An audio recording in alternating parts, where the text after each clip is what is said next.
Ko ne radi, taj ne jede.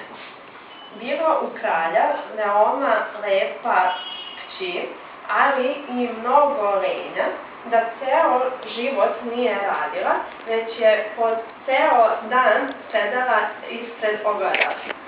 Kralj razglasi da hoće da uda kćer, ali ko je uzme, mora je za 3 godine naučiti različitim poslovima.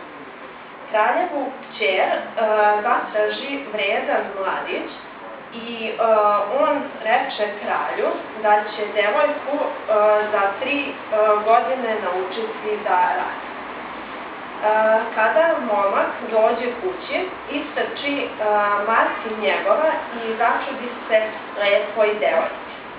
Sutradan uze momak radost i volove i ode u polje, a majci reče da ne tera devojku na posao.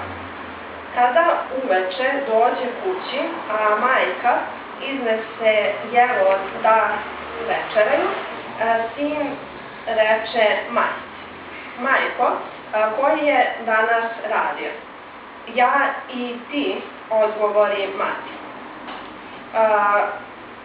Ko je radio, taj treba i da jede, reče momak. Kraljevoj kći to nije bilo po volji i ode da spava. Drugo veče opet tako uradiše.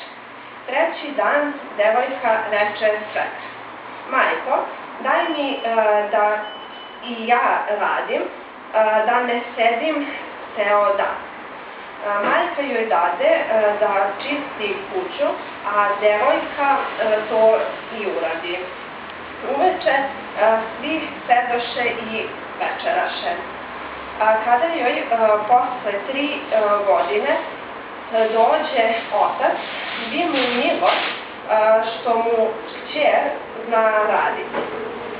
Kralj povede kćer, momka i njegovu majku u dvor.